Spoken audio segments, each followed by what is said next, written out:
Good afternoon, everybody, and welcome to our wonderful webinar. It's Darlene McLennan here, and on behalf of ADCET and ATEND, I'd like to welcome you all. Before I do the formal housekeeping, I'd just like to pay the respects, my respects, and acknowledge the traditional custodians of the land on which we are all meeting, or the lands of which we're all meeting today, and also pay respects to their elders, both past and present.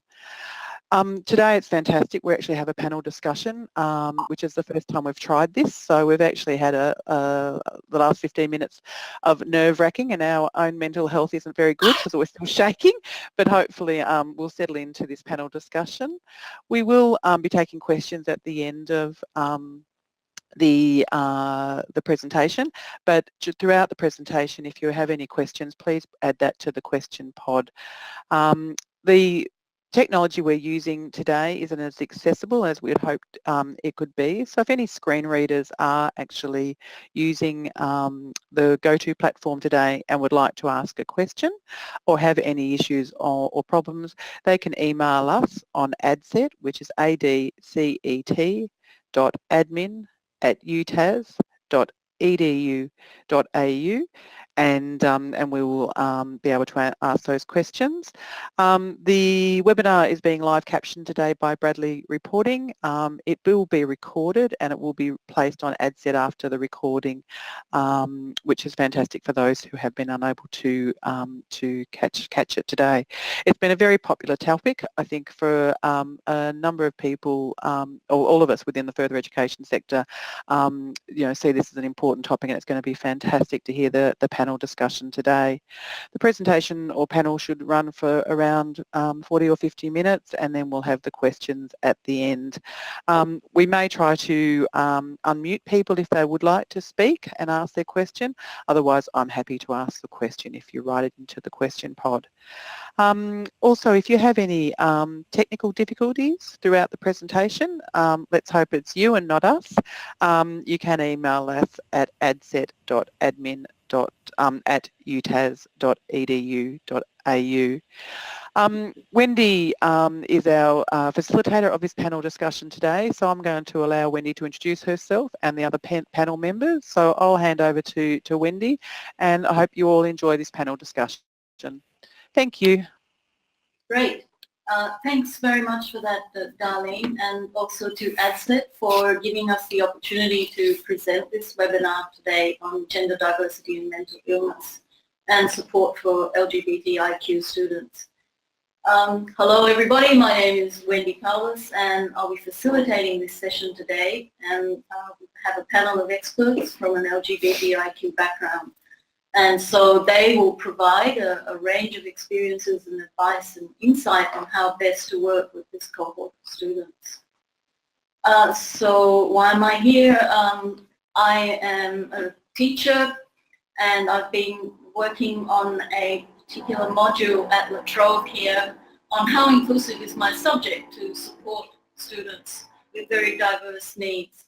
And central to this module is the student voice, and so I've been interviewing students, and a lot of students from an LGBTIQ background have alerted me to some of the issues that they're currently facing. And as a cisgender, heterosexual woman, who answers to the pronouns her and she, I don't feel adequate to actually talk about this. However, I have a fantastic panel of people who have a lot of experience and expertise in this area. And I'd like to introduce first Eden Dowers, who has provided invaluable help and advice and recommendations to panel members and organisation of this session. As well as Dr. Quinn Eads, who's an award-winning academic and lecturer in gender, sexuality and diversity studies in the School of Arts, and Kat Norden, student advocate and caseworker at the La Trobe Student Union, and Kat has facilitated an Equity and Diversity Award-winning program at Melbourne University. So they have a lot of experience, expertise and advice, and will be able to introduce themselves now, I hope, to the audience. Thank you. Can we start with Eden? Okay, great. Hi, my name's Eden. I identify as white, non-binary and queer. I use the pronouns they and them. My interest in this panel comes from having worked as a disability advisor over the past 7 years at a time when there's been increasing visibility of LGBTQI health and wellness in the social media and also in our experience of living here in Australia with the recent postal survey as well. So my interest is in participating in a discussion that really highlights practices of inclusion and how we can best include people from this community. Quinn.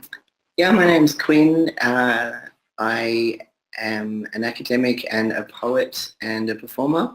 I've been at La Trobe, I did my PhD here, and I've been working here now for about 3 years teaching interdisciplinary studies, which are our core first year BA subjects. And I'm also attached to gender, sexuality and diversity studies.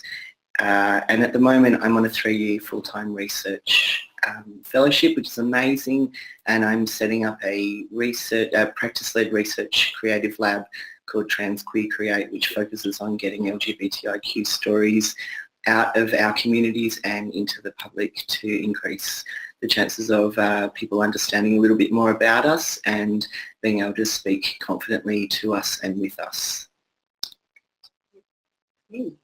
I'm Kat. I'm a cisgendered queer woman.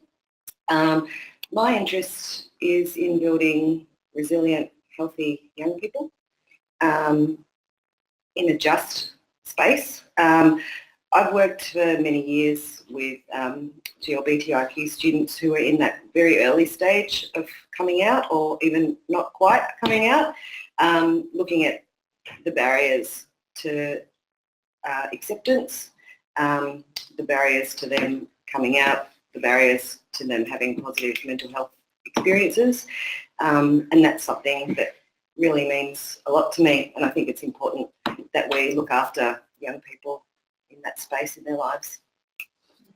Great. Thanks very much, everybody. Yeah, I really appreciate that all of you have given up your time and energy to come and talk on this panel. It's really great. So welcome everybody out there who's listening to the webinar. Thank you so much for the questions that you've already sent in. It's great to have that interest.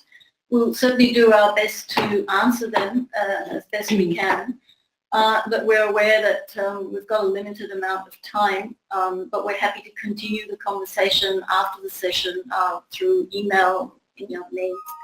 And we're also very aware that we'd like you to take away some practical suggestions and ideas which you can implement straight away. So we'll certainly do the best we can to help with that. Okay, so I'll go through the outline of the session now. Thanks, Jane.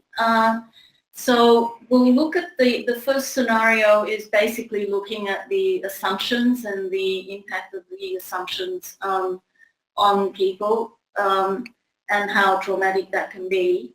We'll then look at scenarios 2 and 3, and these scenarios are basically just as a starting point for discussion, which all of us will be able to engage in. And then we'll look at imagined futures, what we'd really like to see happening, certainly what La Trobe is offering now, and what we can look forward to having in the future. And there is a glossary of terms at the end of the slides, and our contact details at the end.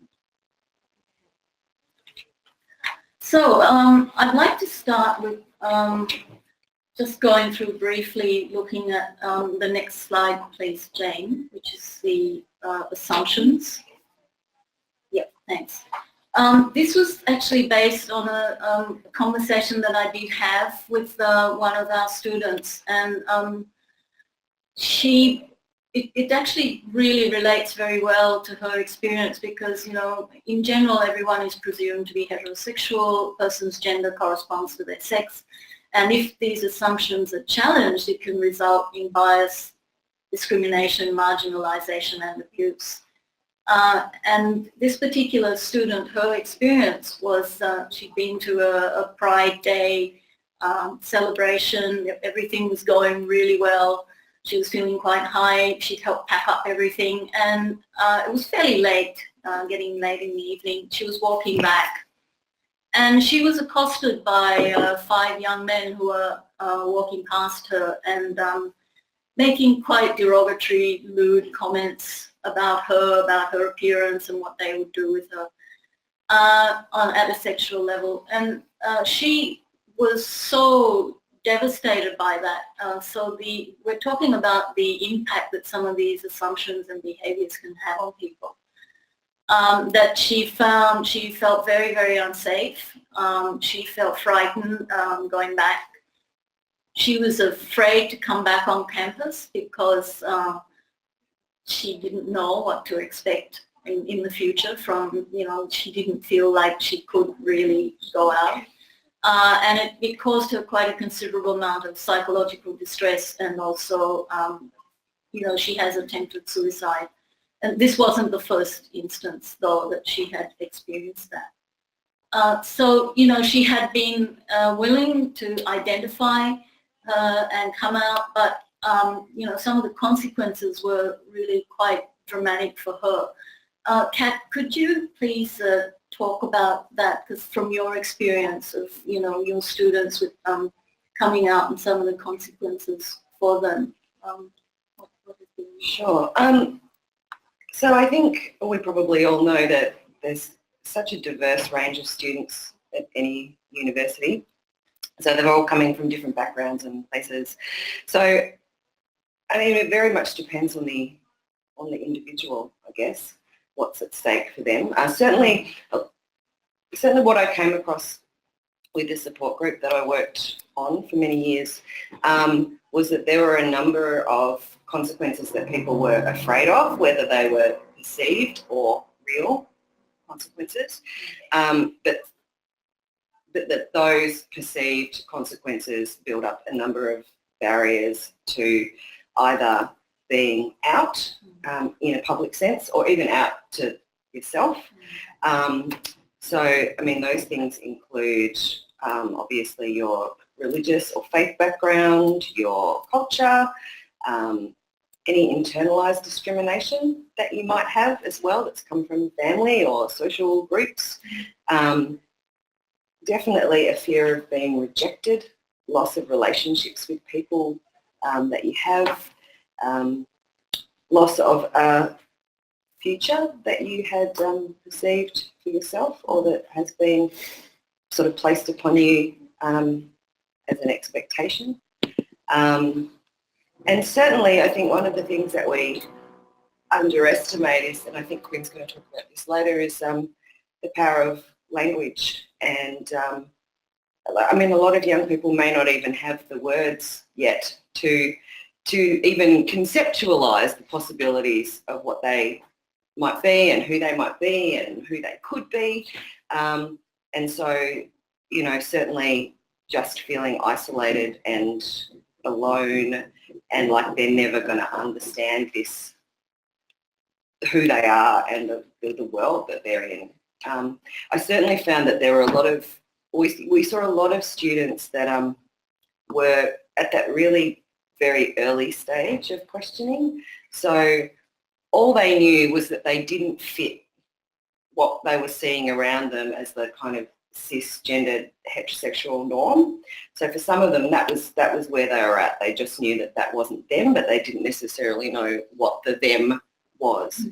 And I think that we can often make a mistake when we're dealing with young people, and it doesn't actually always have to be young people, but let's say that in this case it is, that people have a good understanding of where they're at, and they don't necessarily. And also we tend to think that that if someone presents a certain way, that that's who they are and that's how they're going to stay, whereas, it's much more complicated than that. I found with students that I had, this professional relationship with over years, that their starting point and then where they are at by the last time I've had contact with them might have shifted quite a lot during that time. So it's a really complicated process for anyone. And yeah, I think it's really important to support people along the way, because I mean, just with the scenario you were saying about that the person earlier, like that can be a major breaking point for someone where they're like, right, I don't want to be part of this anymore. So I think it's really important that we build tools, and hopefully we'll be talking about those, about how to help people on that journey, but also to keep going. And so allies are really useful, isn't it? Absolutely. Critical, yeah. Thanks a lot for that. Yeah. Can we go to the next slide, please, Jane, which is the one on the graph, looking at the mental health and well-being outcomes of LGBTIQ people. There's a graph on the impact of sexuality, gender identity and expression on experiences in society. And according to this, it's a 2012, I know, but it's taken from Private Lives and Archer's research at La Trobe. And it refers to the distress score that, as you can see, the higher the score, the more distress there is. And you can see from the general population, it's about 14.3, but it almost doubles for trans, bisexual and same-sex attracted people. So I think Quinn has more up-to-date scores and can tell us a little bit more about how this is impacting on students today. Yeah, sure. Thanks, Wendy. So, yeah, so the 2012 Private Lives 2 report is really extensive, but we're now working with data that's 6 years old. So Archers, which is the Australian Research Centre for Sexuality and Health in Society, have just received funding to do another Private Lives 3, which is really exciting, but of course we won't see that data for at least, I'd say, 2 years before it's starting to come out. So the data that I can talk about is a Trans Pathways survey which came out of the Children's Hospital in Perth.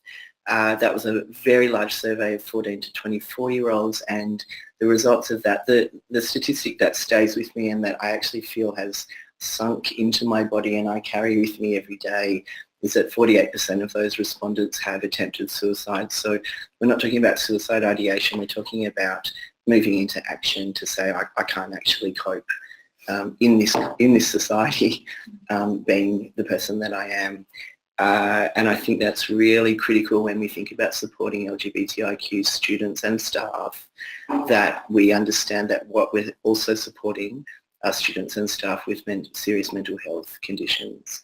One of the ways that I kind of, I guess, intervene in that space on a teaching and research level is to be very out about my own mental health issues.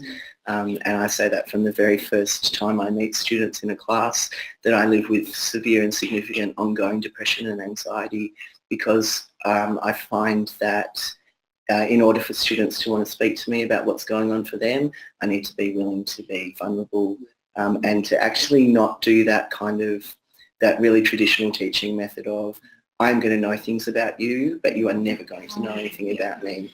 So I'm kind of developing a queer pedagogy where I am willing to be vulnerable, because the effect of that is too important compared with what might happen as a result of my vulnerabilities, which are significant, but what I'm experiencing in my institution is that I'm being supported to do that as opposed to discriminated against for doing that. And I almost can't believe it, and of course I still expect bad things to happen every day as a result of that vulnerability. The other survey that people might be interested in is a Forbes poll. So that's coming from the United States. That was over 2,300 people were surveyed, so general population as well as LGBTIQ people. One of the things that came out of that is that 11 to 12% are now of our young people are now identifying as non-binary. So this is a really significant number. So the last time they did the survey was 3 years earlier. This is a 2016 survey. So I think we could even expect those numbers to have jumped again. And that those numbers would double from the earlier poll. So again, what we're looking at is people saying, oh, there's not that many trans people around. So the general population's estimate is about 0.8% of the population, which equals about 1 in 1,000 humans. So when we start taking into account the amount of young people that are now identifying as non-binary, that our community is growing exponentially, which means we're able to identify a lot of different pathways for support. And I also think it means that we have to start making interventions on all kinds of levels for social change and work for acceptance, because our community is much bigger than it's people think. Yeah. Okay, great. Thanks, Gwen. Yeah, and I think also what you were saying too, Kat, about making assumptions about people and listening to what actually people are saying and what they're doing is so critical, isn't it? Yeah. And I think Eden's got the next slide to show us. Yes, next slide please, Darlene. Yeah. Great. So this next scenario is aimed at addressing 2 questions that came through from ADCET listeners in advance of today's webinar, and that is, how can I identify people who belong to this community, and how can I support members of this community? And the short answer to the first question is that you can't, and don't, exactly. There's no universal signifier, and in fact to try and identify someone would be unethical, I'd say, and the assumptions that we make about others are almost always wrong. You know, we need to respect people's decision to be stealth, for example, and also to not misgender people. Could you just say what stealth means, Eden, just for those who might not know? Yeah, for sure. So my understanding, and please feel free to correct me, is where someone whose gender identity does not match their sex assigned at birth, but they then go through, say, a medical or surgical transition, if you use that word, and then they are identified as being cisgendered. So they look phenotypically, for example, male, and are not visibly transgender to someone passing them in the street. Is that? Yeah, that's my understanding as well. I just thought, because that's a word we use in community, but it might not be sort of understood more broadly. Yeah, no, that's a good one. Thanks. So again, don't try and identify people from the community, but what I found more recently is that there's specific health and wellbeing services that meet the needs of LGBTQI people, specifically trans and non-gender conforming people. So here is a mock medical documentation that I've just made up, with the referral coming from Equinox Gender Clinic. So that's one way in which someone may present to your service, is through specialist health and wellbeing services. I wanted to just touch back on what Kat was saying before. Although these services exist, and although, for example, equity and inclusion services exist within higher education settings, what are some intersectional barriers that you've encountered for students actually making use of those? Well, there's a lot, I think. One big barrier can be the need to have medical documentation in order to sign up for services. And you know, look, I've primarily dealt with students who have been at that really early stage, and so I see a lot of barriers, obviously, because there's no way are they at the I'm going to see anyone, let alone a doctor, about this. So definitely any kind of public documentation can be a huge barrier. Also knowing where to go.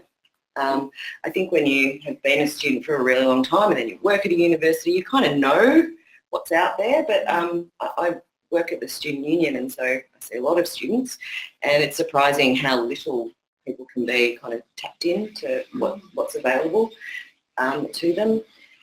Often I think students can also be really frightened of entering that queer space, because it's one of those situations which, I don't know, maybe we've all forgotten by now, but... I remember. I still remember. It's like looking through a window and everyone inside knows who they are and they're all cool with it, and they, you know, they're all part of this gang, and you feeling like you'll never fit in. So that can be really scary, the idea that you're never going to sort of get to that sort of other side of the big glass wall. Yeah, and look, and the other things I talked about earlier, culture, faith, family, all those kinds of things. Yeah, yeah. They could be huge, can't they? Yeah. I mean, especially you've got the double thing about coming from another country and where it's banned or it's, it's criminal offence. So Of why would course. you want to identify? That's right. And I just to add to that, so the coming out kind of idea is a very Western, it's very white Western mode of acknowledging and identifying in a certain way. And there are many cultures where that's actually not appropriate. And in fact, where an LGBTIQ person doesn't want to do that because it has ongoing impacts for family, for faith, for friends, and have chosen very actively with much agency to go, actually, that's not what I'm doing. And to then have some kind of hierarchy of identification or outness means that we privilege white people over generally people of colour. I think that's an excellent point. Yeah. We do tend to, well, here in Western society, tend to look at coming out as a rite of passage, right?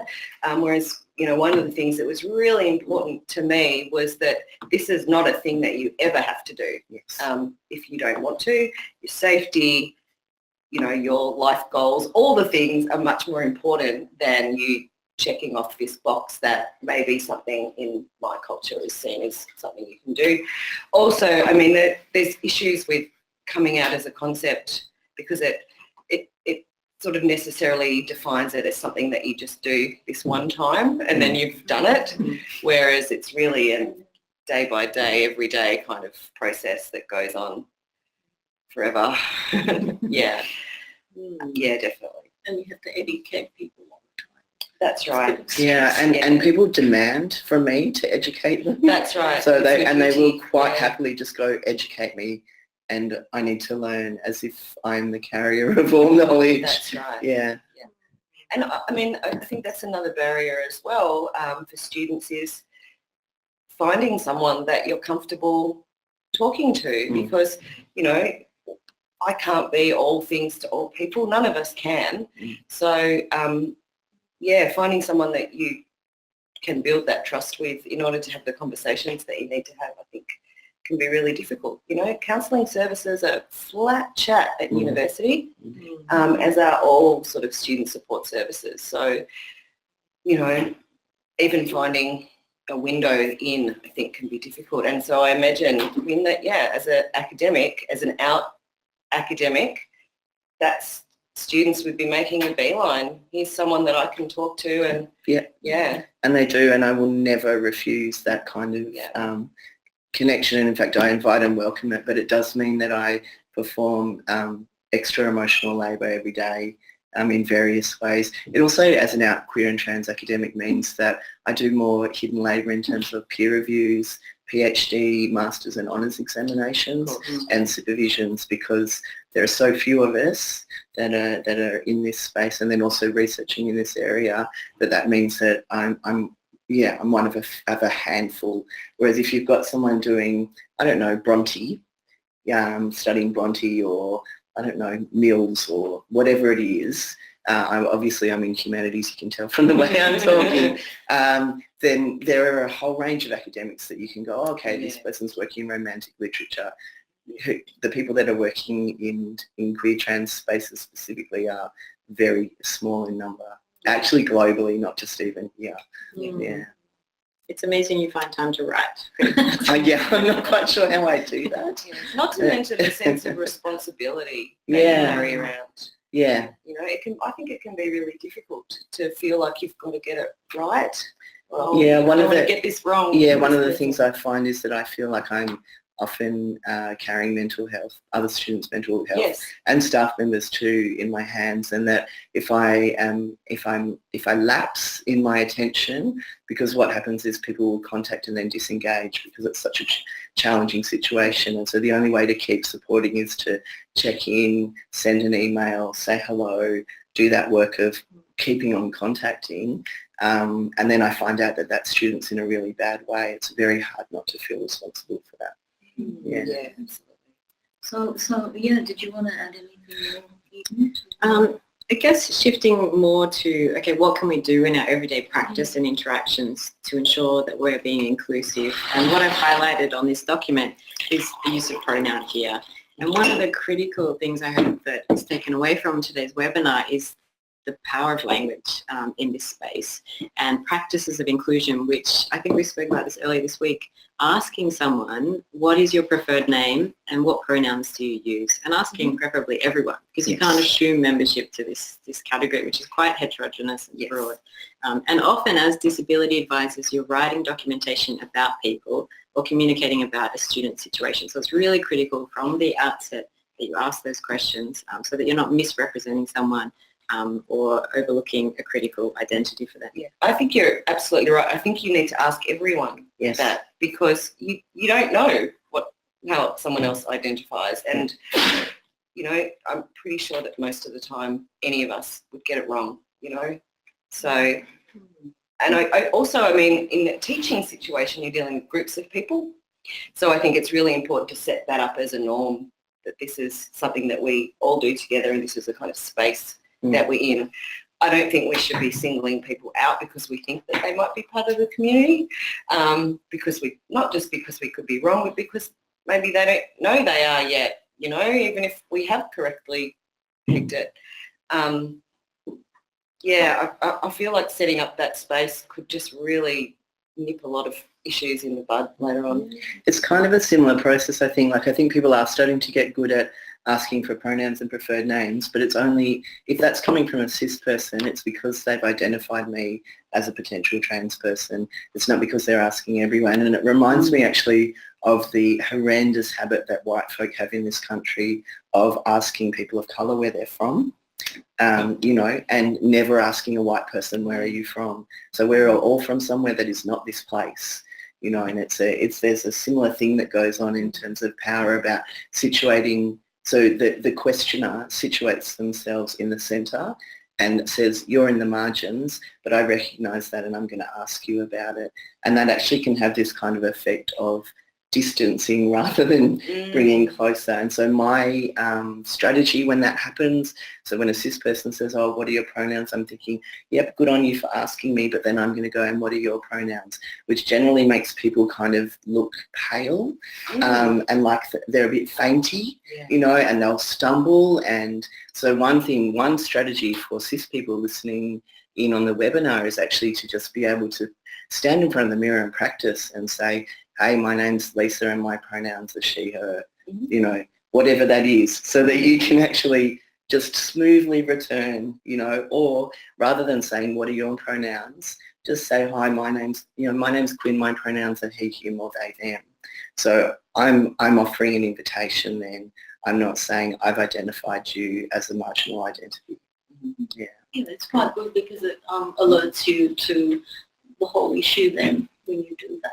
Yes, and then being aware, of course, that if someone doesn't have English as their native language, they might not know what a pronoun is, and so it's, you know, being able to tease that out a little bit too, not assuming that people, and in fact not assuming that native English speakers know what pronouns are, because we don't traditionally get taught grammar in schools. So, and we are talking about grammar now. Yeah, that's right. Yeah, well, I'm going on to that. Next one. Did you want to add anything? No, ready to go on. Thanks. Okay. Okay, thanks, Jane. Can we go to the next slide, which is another scenario, which is a teaching situation. So I would like to get some feedback and help from you, Quinn, on that one, because as a sessional teacher, I often find that, I talk to students and the curriculum can be quite discriminatory, as well as some of the case studies in class, because they're always, you know, Sally met John, John met Sally, and the whole thing is, you know, white, middle class, heterosexual, and doesn't allow for any diversity there at all. And in particular, you know, if I'm teaching students who are going to be teachers, it's really critical that they understand the diversity that they're going to be coming across in the classes. So I was very quickly, to set the context of this, I was teaching a class, we're looking at the pragmatics, which is a branch of linguistics, you know, which is dealing with language in context. And I found a video by Steven Pinker, who's quite a well-known linguist, and I thought this might explain it more clearly to students. However, I found that the assumptions that were being made by Pinker in the video was that it was very heteronormative, and I thought, oh, well, this is a good opportunity to challenge some of these assumptions, because Pinker talks about a situation where a woman is leaving a man, and the man answers, oh, who is he? It's a lot of immediate assumption there that he's leaving someone else, another man. And so I asked my students, you know, who else might it be? And someone did actually point out that it might be another woman. But the challenge for me was that I wish I had set up the situation in a bit more safe space, so that there could have been more of a discussion around this.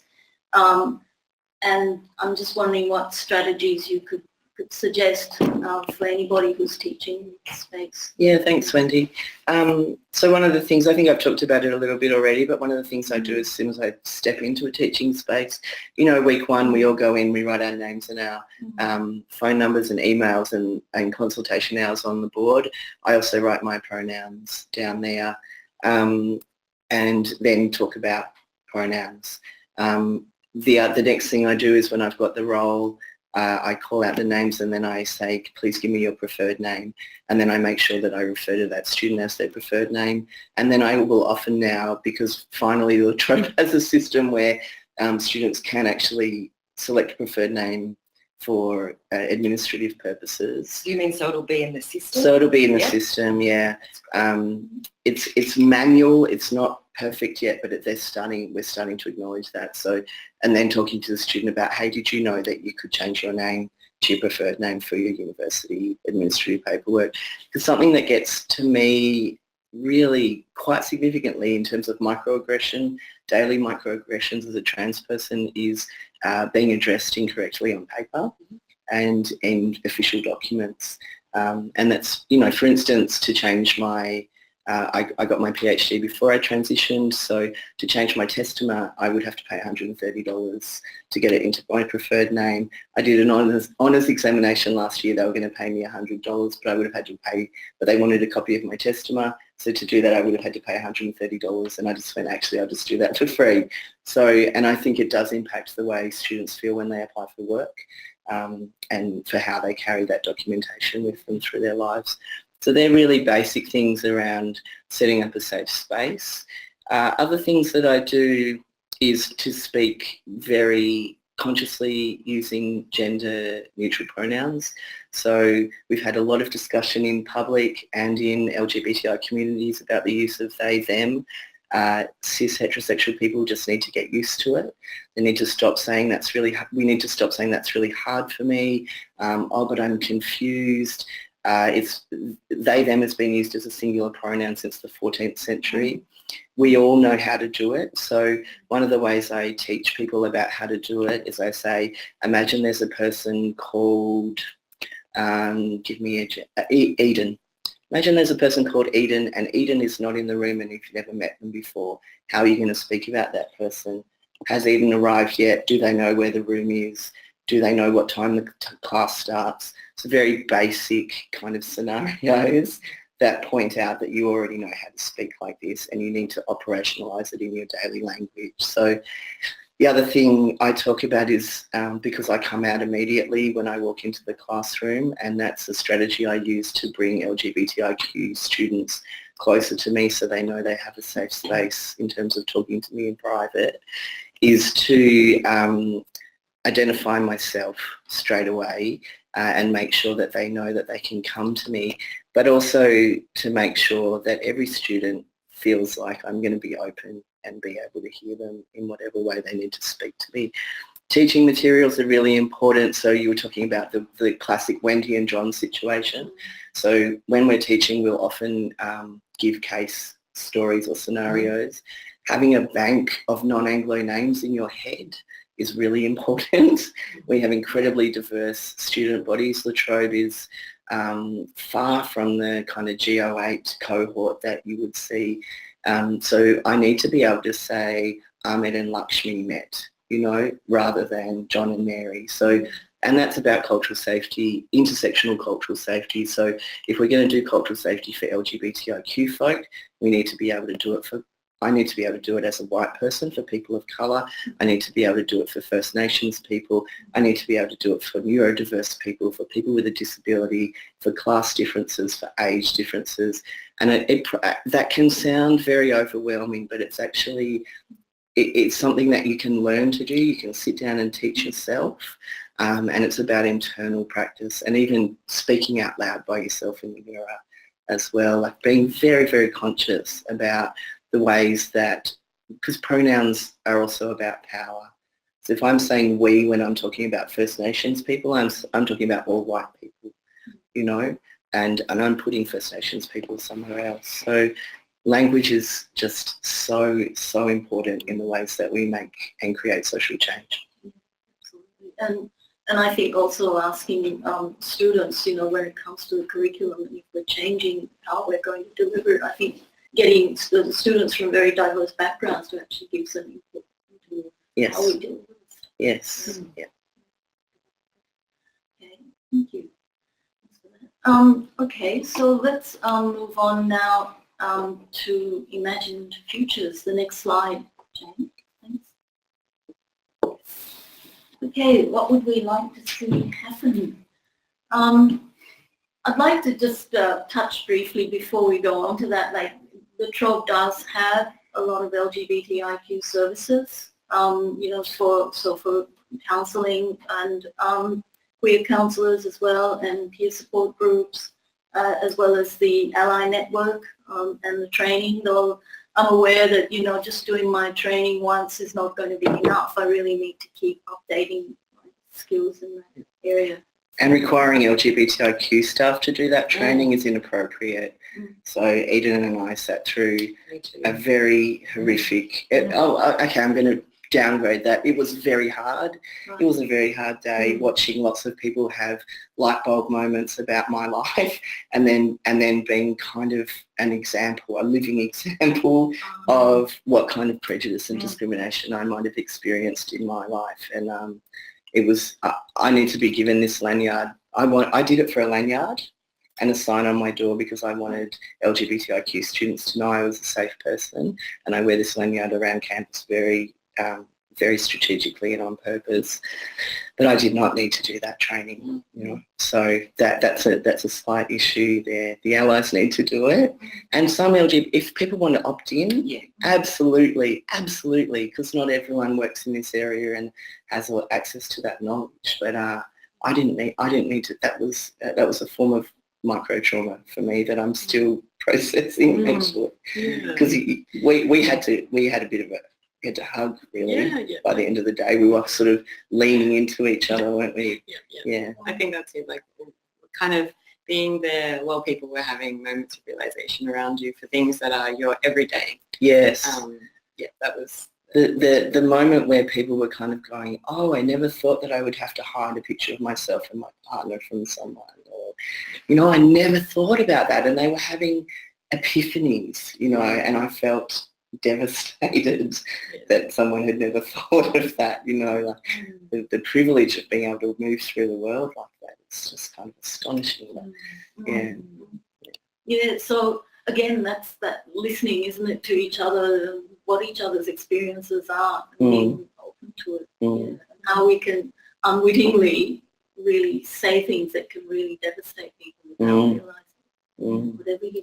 Can I just ask a question of these guys just about that? Because I think that's something that people worry about all the time is, what if they do get it wrong?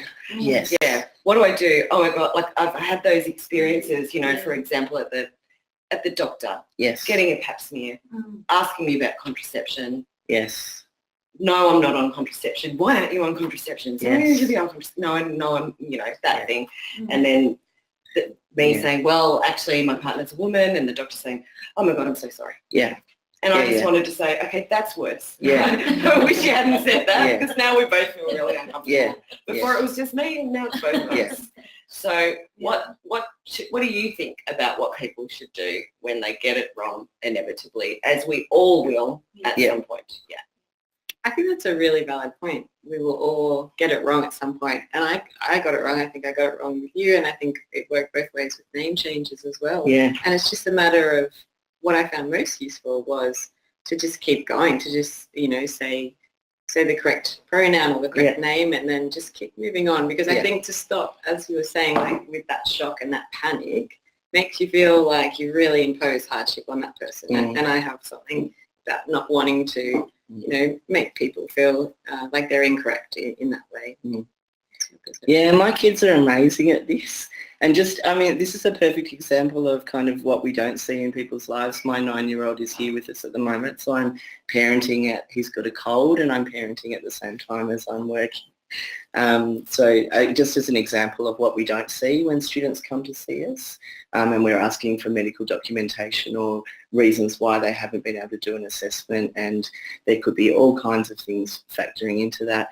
That's what I was going to say, and I lost my train of thought earlier in terms of making safe classroom spaces, is that we need to, one of the things I say very openly and very quickly is we will all slip and we will all make, I don't even call them mistakes, they're slippages. Language is slippery, and as long as we can acknowledge that and keep going with it, then it's the horror reaction, it's the I'm so sorry, and then they want to debrief. Like I've had people want to debrief with me for up to half an hour about the slip, and then how terrible they feel about that. And again, I kind of think about comparisons to white folk walking up to First Nations people and wanting to debrief about white guilt. It's like, no, that's not appropriate, right? It's not appropriate for that person to make me feel better about having white guilt.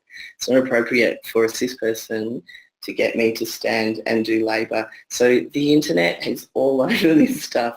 You just type trans 101 or trans pronouns into Google and it will all come up. So having some agency in the ways that we can learn about LGBTIQ folk and accepting that we slip. I slip because my friends change pronouns and names often, my partner has gone through 3 pronoun changes in the last almost 3 years. And so my kids will sometimes do all 3 in the same sentence, but they get there and there's no sense of, oh, I got that really wrong or I'm a terrible person. It's just they understand that gender is a moving feast, and at some point we'll make it and it's okay. And it's those reactions that make me go, oh, this is fine. It's really fine, as opposed to now I have to make this person feel better for having misgendered me, and I've already had my feeling about that, but I have to put that to the side and go, oh, look, everyone makes mistakes and don't worry about it. The best thing to do is blah, blah, blah, and that's tiring. It's tiring every day. Yeah. Thanks, Gwen. All right. So, do you want to say anything more about Imagine Future? That's quite a lot about Imagine Futures, I think. I have a couple of little points about Imagine Futures, which is that when I did my BA in sociology at Newcastle University in 1993, I had a lecturer who used to wear a Sex Pistols, hot pink Sex Pistols T-shirt with safety pins through it and like a shaved head. One of the things I get really anxious about in an increasingly business environment of the neoliberal late capitalist university is that I feel that I'm expected to arrive at work in business wear. What that does is has a flattening effect in terms of how I present, how I feel about myself and my body, and also how students identify me. So I wear things like black bonds, t-shirts, jeans and boots, showing my tattoos, having piercings on purpose, even though every day I wake up going, I feel panicky and anxious about what I'm going to wear to work today because I'm not putting on a business shirt, I'm not covering up my tattoos, and I've done, and I'm not playing with the business kind of thing. So I would love to see the kind of 1970s ramshackle academics and professional staff come back into a university space and to not be judged, because I think I get judged sometimes, and I think it affects my chances of promotion or being included in serious spaces because I look too casual or basically I look too queer. This is my culture. This is how I present. It's how I feel comfortable. It's how I have as little dysmorphia as possible. So I would love to see that. I would love to see flexible assessment practices without the need for documentation. Because I don't care if a student is fibbing to me. They might be fibbing to me for a very real reason, and it's because they can't speak about what it is that's going on for them. I would like academics to be able to have the agency to go, that's fine, and manage it. I think the way that we are so strict and so codified and administrative about assessments and needs for extensions and special considerations does damage to our students. So they would be my kind of, I would love those things to happen in universities. Yeah. Kat, would you like to go next? I just completely agree with Quinn. That gave you a lot of time to think, didn't it? Is there any other aspect? Look, I'd like to be in a university environment where, you know, people feel safe and accepted and happy. Yeah. I mean, that's something that I think is really worth striving for. Yeah. You know, one of the things that friends used to say a long time ago was, you know, why do queer people all hang out together? And I mean, there's a multitude of reasons, of course, but one of them, I remember having this conversation with friends, was because when you're hanging out with other queer people, you're not being queer, you're just being you, and you can talk about other things. Part of me would really like to see an educational space where instead of students having all this other stuff that they are worried about and stressed about all the time, that they could just be learning like everybody else without all that other stuff hanging over them. Yeah. And I think for me that's why it's so important to build a safe and inclusive space, Yes. because they have as much right to learn as everyone else. You know, the universities really try and level the playing field as much as they can through all these administrative processes. Yeah. But they can only go so far. I mean, I think society is the one that has to level the playing field. Yeah, and it's that thing about flipping how we talk about it. So actually putting the responsibility towards the centre. The responsibility is always in the margins. Correct. To educate, to get closer to the middle, to be better at that stuff. Actually, we need to be asking the centre to get better at inclusion without us having to do all of that work. That's right. Because those students are already tired. Yeah, yeah, and they're working and caring and travelling, and yeah, they don't need to do that as well. Have you got futures, Eden? Yeah. At the university, I mean, like, what do you want? I think What's your dream? the dream. It's complex and multifaceted, and I think we were talking earlier about the changes, and they could be interpersonal changes that you've discussed before. They could relate to the physical environment, so things like bathrooms, which I think La Trobe has moved a long way in regards to. So bathrooms are a big thing. So when someone comes to you as a disability advisor and asks where is a bathroom, just provide all the options. So there's a male one here, there's a female one here, and there's a unisex bathroom around here. Yeah. Administrative systems, so informational erasure is a real thing that we're trying to overcome here now. The power of a blank field, so just saying gender blank. Yeah. I think that could be way more inclusive. So there's administrative futures that I hope to see realised. There's changes to the physical environment, but again, it's the cultural and institutional, and it coming from the centre rather than the margins. Yeah, so, and there's an example of that is pretty much unless you've got an amazing ally like Wendy, the only staff that will have a rainbow flag or a trans flag on their doors are queer and trans staff. The only people that you will see having an Aboriginal and Torres Strait Islander flag on their doors are Aboriginal and Torres Strait Islander peoples. Imagine if every staff member just chucked 4 flags up on their door, you know, and immediately that creates an opening, you know, and it also stops us from being as identifiable, you know, and it starts distributing the emotional labour of doing that support work. Pretty basic. And you can just download that from the internet and print it out on your cover printer at uni, you know, like you don't have to wait for anyone to gift you with the rainbow flag or the Aboriginal flag, you know, you can just do that. Yeah, that's right. It's so affirming, isn't it? I mean, Yes. as you say, when it's a whole group of people doing that, you get that. And actually, during the postal survey, despite all of the horrific stuff that happened, seeing rainbow flags everywhere and seeing particularly the trans flag that said you are wanted, you are needed, you are loved, because there's so much stuff happening actually in sort of mainstream gay and lesbian stuff around leaving trans and gender diverse folk behind. That made me weep sometimes. It made me feel like I could walk into a cafe and be okay. You know, like it just does really, really good daily work around acceptance and love. Yeah. And that's what we need, isn't Yeah, it? kindness. And love and kindness. Yeah. Yeah. And empathy. Yeah. Like I think our society is sort of dropping levels of empathy constantly, and the work that we can do is to be loving and kind and empathetic and respectful. That's right. Pretty basic. To whoever it is. Yes. It doesn't matter. Yeah. Yeah. Yeah. Okay. Thank you very much. Thanks, Wendy. Yeah. Darlene, are there any questions that anybody wants to ask? Or yes, there's a glossary of terms, so please have a look at that. Yep, you had some questions there, did you, Wendy, as well? I'm just looking at the time, though. We've actually only got 4 minutes to go. So we've got a couple... That's okay. I knew you would all talk so well. What we'll do is we'll take the questions on notice. That sounds very politician there, but we will have a list of the questions and answers up underneath the webinar. So that, so if, I presume that Jane's talked to you about, you're happy to answer the questions after the webinar. There's not that many, so it shouldn't take too much work. So yeah, I think maybe just a final comment from you, Wendy, or the rest of the panel. Yes, I just want to say thank you, everybody, for coming and, you know, for really being so open about what your thoughts are and your insights.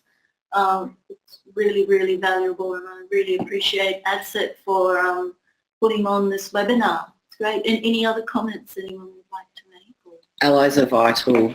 Allies who don't pay lip service, who actually do the work, and Wendy's an example of that, are vital. We need you. You are part of our community, yes. and we need you to do the work as well. Absolutely. Yeah. We're in it together. Yeah. Okay, thanks very much. Yep. That's fantastic. Thank you, panel member, and thank everybody for joining us today. Feel free to add a couple of extra questions in the question pod before we close off, and we'll have those answered after. And the final slide there is Wendy and Eden's contact details, and I think they're both very happy to have people contacting them to keep the conversation going. So thank you, everybody, for joining us, and yeah, it's been absolutely wonderful. Thank you. Thank very you. much. Thank you. Bye.